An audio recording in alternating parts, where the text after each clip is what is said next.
আর এই পরিস্থিতিতে যদি ভারত পাকিস্তানের উপর সরাসরি প্রত্যাঘাত করে তাহলে বাংলাদেশের অবস্থান ঠিক কি হবে? পেহেলগামের হামলার পর বাংলাদেশের বিএনপি, জামাত সহ বিভিন্ন ইসলামিক রাজনৈতিক দলগুলির তরফে সোশ্যাল মিডিয়ায় এই হামলাকে সমর্থন জানানো হয়েছে। কথায় আছে, চোরের মন পুলিশ পুলিশ। কাশ্মীরের পেহেলগামে জঙ্গি হামলাকে কেন্দ্র করে ভারত পাকিস্তান এখন মুখোমুখি অবস্থান নিয়েছে।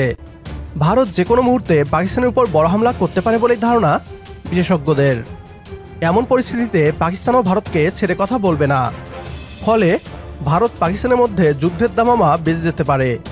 ভারত পাকিস্তান যুদ্ধ বাঁধলে কিংবা ভারত পাকিস্তানের উপর আক্রমণ করলে কি হবে বাংলাদেশের অবস্থান?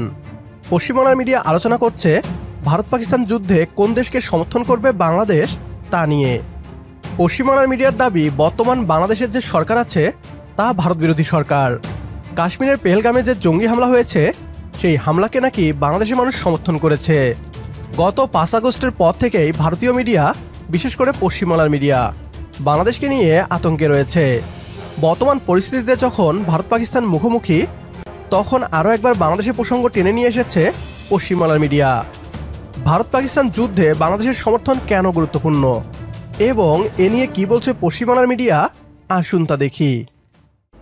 পেহেলগামের বৈশরণে জিহাদি হামলার ঘটনার পর পড়শি দেশ পাকিস্তানের ওপর প্রত্যাঘাতের দাবি উঠেছে দেশ জুড়ে।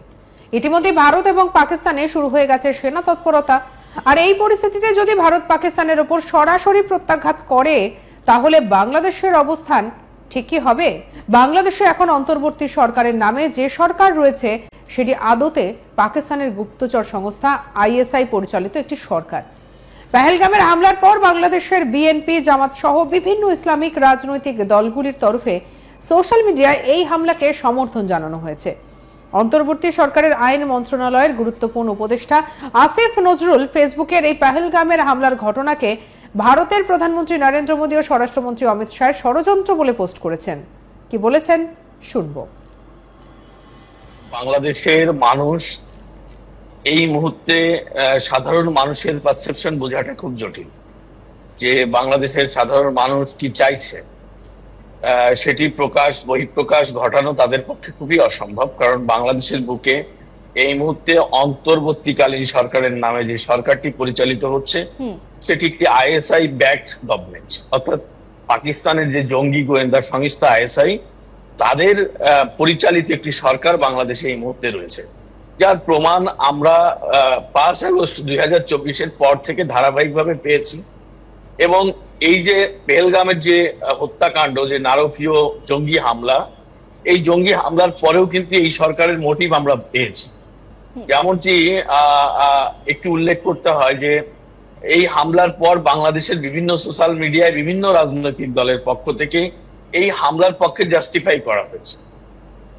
বিশেষ করে বিএনপি, জামাত সহ ইসলামিক যে রাজনৈতিক দলগুলো বাংলাদেশে আছে তাদের পক্ষ থেকে কিন্তু এই হামলার পক্ষে একরকম সমর্থন জানানো হয়েছে। এবং বাংলাদেশের যে পরিস্থিতি এখন চলছে সেই পরিস্থিতিতে দাঁড়িয়ে বাংলাদেশের এই জঙ্গি সরকার বা তাদের যারা সমর্থক পৃষ্ঠপোষক আছে তারা কোনোভাবেই ভারতের সমর্থন করবে না। যে প্রশ্নটি তুমি করেছিলে আমি তার অ্যান্সার করছি এখন, যে এই জঙ্গি সরকার এবং তাদের যারা পৃষ্ঠপোষক আছে, যারা 5 আগস্ট 2024-এর এই ষড়যন্ত্র বা জঙ্গি হামলার সাথে জড়িত ছিল, তারা কখনোই ভারতের পক্ষে দাঁড়াবে না। ভারত পাকিস্তান যুদ্ধে বাংলাদেশের অবস্থান ভারতের জন্য গুরুত্বপূর্ণ। ভারত পাকিস্তান যুদ্ধে যদি বাংলাদেশ ভারতের বিরুদ্ধে অবস্থান নেয় তাহলে পাকিস্তানকে শায়েস্তা তো দূরের কথা, উল্টো 7 সিস্টার্সকে হারাবে নরেন্দ্র মোদীর ভারত। কারণ ভারত একই সাথে দুই দিক দিয়ে যুদ্ধ চালিয়ে যেতে পারবে না। পশ্চিম দিকে পাকিস্তান আর পূর্ব দিকে বাংলাদেশ আক্রমণ করলে কাশ্মীর এবং 7 সিস্টার্স দুটোই হারাবে ভারত। আর ঠিক এ কারণেই ভারত ও পাকিস্তানের এমন উত্তেজনাকর পরিস্থিতিতে বাংলাদেশের অবস্থান কি হবে তা নিয়েই আলোচনা করছে পশ্চিমবাংলার মিডিয়া। এখানে পশ্চিমবাংলার মিডিয়া মিথ্যাচার করে বলছে কাশ্মীরের জঙ্গি হামলাকে নাকি সমর্থন করছে বাংলাদেশের মানুষ এবং রাজনৈতিক দল। বাংলাদেশের বিরুদ্ধে এমন মিথ্যা প্রোপাগান্ডা ছড়ানোর কারণেই আজ বাংলাদেশের বন্ধুত্ব হারিয়েছে ভারত। ভারত পাকিস্তান যুদ্ধে কোন দেশকে বাংলাদেশের সমর্থন করা উচিত, ভারত নাকি পাকিস্তানকে? কমেন্ট বক্সে জানিয়ে দিন আপনার গুরুত্বপূর্ণ মতামত। পরবর্তী ভিডিও দেখার আমন্ত্রণ জানিয়ে বিদায় নিচ্ছি আজ। আল্লাহ হাফেজ।